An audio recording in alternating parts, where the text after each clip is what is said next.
Greetings! Teek here, and over the last week I've lost more time than I care to admit to Nintendo's Super Mario Maker. It's an amazing game that makes it easy to play and easy to build as many levels as your heart desires. It is just about perfect. Just about. So this time on Teek's Top 5, I'm going to be going over 5 things in no particular order that I'd like to see added to Super Mario Maker. Preferably via free update. So let's start things off with slopes. Right away, aspiring level designers might notice that the terrain options in Mario Maker are a little blocky.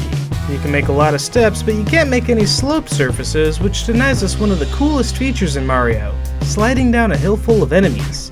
Now, I get that the original Super Mario Bros. Had its limits, but that doesn't seem to be a reason to deny the option for other templates, especially since it would open up so many new design options, particularly for making more faithful representations of levels from other games.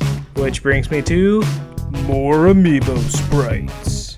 Now, this request is kinda reaching, but I'd like to see the use of amiibo characters outside of the original Super Mario Bros. Levels. Granted, there are plenty of issues with that. 16-bit sprites and new 3D models may be a pipe dream, but I wouldn't think creating a set of sprites appropriate for Mario 3 would be out of line. And yes, the transforming mushroom takes the place of the raccoon leaf already, but hey, that's what shaking is for. Speaking of which, while I love the propeller hat, New Super Mario Bros. Has used the raccoon tail too. It'd be nice to see that power-up make its way to another template.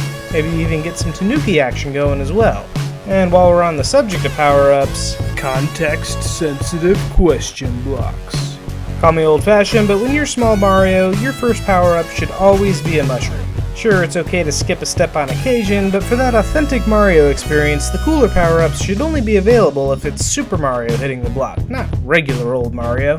Unfortunately, Mario Maker doesn't pay attention to such distinctions. If a fire flower is in the box, then a fire flower you get, big or small. Ideally, there would at least be an option to create a context-sensitive box so that fire flowers or leaves turn into mushrooms if you're small, but perhaps Nintendo thought such a function would be too complicated for people. Cause, you know, people playing Mario Maker clearly have issues with complexity. There actually is a roundabout way of replicating this behavior in Super Mario World and New Super Mario Bros., but it involves hiding 2 Yoshis somewhere. If there are already 2 Yoshis somewhere on the screen, subsequent eggs will release either a mushroom, a fire flower, or a feather, depending on the state of Mario at the time. But that's a lot of trouble to get a simple mechanic working. And speaking of Yoshi, 4 colors of Yoshi. I know I can't be the only one a little disappointed that Yoshi doesn't project a trio of fireballs upon spitting out a red Koopa shell. For those of you that don't know what I'm talking about, Super Mario World had a color-coded system of mechanics for how Yoshi interacted with Koopa shells. Green shells would spit out like normal, red shells would spit fire, blue shells would give Yoshi wings, and yellow ones let him stomp on enemies. Likewise, Super Mario World also had 4 colors of Yoshi, which allowed you to use the corresponding ability no matter what shell you consumed. These mechanics could be added to the Super Mario World layout pretty easily without disrupting the other games. In fact, the Karibo shoe, Yoshi's counterpart in Super Mario Bros. 1 and 3, already lets you do that. Whether you use the shoe or the stiletto, they both default to Yoshi when you switch games. There's no reason it can't work the other way around. Heck, add a sandal and a boot and you could have a shoe for every color of Yoshi. And finally, Boom Boom and more bros. Nintendo seems to be using Bowser Jr. in place of the iconic Mario 3 mini-boss, but I'd like to see old Boom Boom make a comeback. He's already appeared in new Super Mario Bros. Games, so Nintendo would only have to come up with new sprites for Mario Bros. And Mario World.